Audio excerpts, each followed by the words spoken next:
So the question of the day is, how do intrinsic motivators work? So things like Nike's famous slogan of "just do it" isn't some external force on you. It's leveraging your own internal desire to achieve certain motivational goals. And then part two of this is, now that we understand how they work, how can we apply these inside the gamification of business? So let's talk about employee motivation for a second. First off, what we know is motivation can either be intrinsic. So these are things where the activity is interesting in and of itself and we are self-motivated to go do it at our own impetus. Or extrinsic, which means some external force is causing us to take the action, such as an economic downturn, a threat, and so forth. Here's the issue. Extrinsic or external forces generally make us feel like our activities are out of control and we're being reactive. And therefore, it's not very inspirational or motivational to individuals. Furthermore, you don't control those external forces. So a change in the economy, a change in the value of the dollar, the change in the oil price are all external forces that create the need for activity. But because we don't control the source, it is also demotivational. In fact, obviously, most studies indicate that intrinsic motivators are more powerful to individuals and teams and more sustainable inside organizations to sustain change. Now, culture is a complex thing, but the extrinsic and intrinsic forces are, and how we react to them in the organization are key attributes of cultural inside organizations. So, intrinsic motivators themselves fit into sort of 5 broad categories which are applicable to the work world that we're dealing with here. And they are: 1, autonomy. Autonomy is, I control this event. Mastery, I'm interested in doing this because it allows me to improve. Purpose, I'm involved in this because I can make a difference. Progress, I see that I'm achieving progress towards the goal.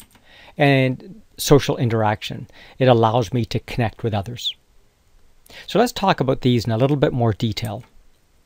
Autonomy is about the level of control that you feel inside the organization. And that's a continuum inside organizations, from situations where you're told exactly what to do and there's no opportunity for independent thought, to the other extreme where there's no controls on you at all so long as you get the work done. The tricky part as we gamify this is that we all want autonomy at our own personal comfort level. Mastery.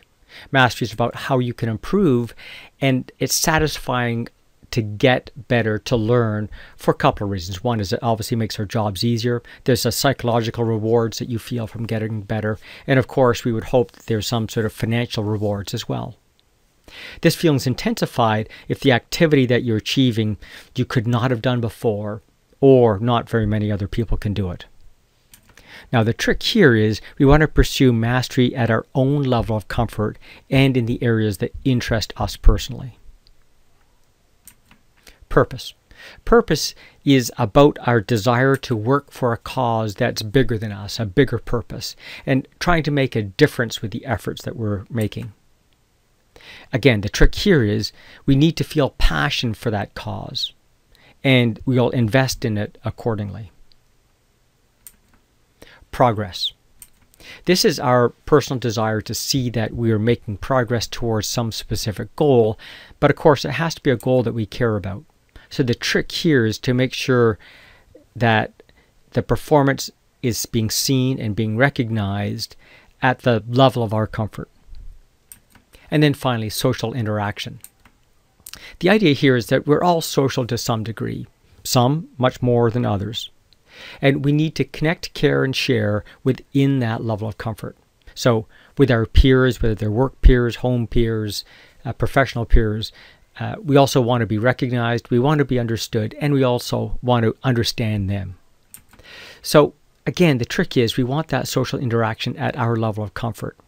So you can see the common theme here is we have to have it at an individual's level of comfort. And the collection of the individuals, of course, becomes the organization. So in many cases, people are drawn towards organizations that have these motivators at their level of comfort. So it's at the individual, team, and organizational level. So what does this mean as we try to apply this intrinsic motivation? first off, intrinsic motivation is what gamification does. It's the only system in organizations that allow us to specifically address the intrinsic motivation of people. And that's why this is such a powerful tool. Now, what's interesting is within each of these 5, we can effectively set the throttle, the level to which each of these is accomplished in the organization. So, for example, if we take a look at autonomy, we have a series of options we can afford the employee in terms of the level of choices they have about what projects they take on, what processes they do, what roles they have in those processes. We also have choices about what training we can take, what certifications we want to get, what coaching we offer. And so we can adjust the point systems and the awards and rewards around the appropriate level for organizations. So if we want little autonomy in the organization, that's how the points look. If we want high autonomy, we structure the points to support that. Mastery is related to that. It has to do with in the gamification side, the breadth of choices that we give the team or the worker, and the choices they have about the work they do, the roles they play, the training and coaching that they offer. But it also means to achieve mastery, we want to be able to see how others are performing in like roles so that I have a comparative, and I want to be able to monitor my own performance. To achieve the intrinsic motivator of purpose, we now need within the game model to make it clear where your efforts contribute to that higher purpose goal, and perhaps a cause and effect relationship for that clear goal connection.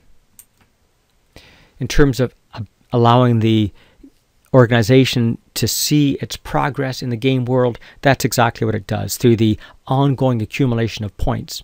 In a traditional job organization, we don't get month-to-month views of how we are personally or how our team is performing.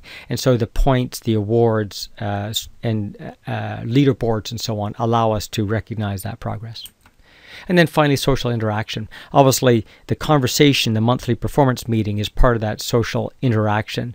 But because everything is now grounded in points, award certifications and so forth, departments that perform different tasks can engage in a common conversation about the game and about the points and about the rewards.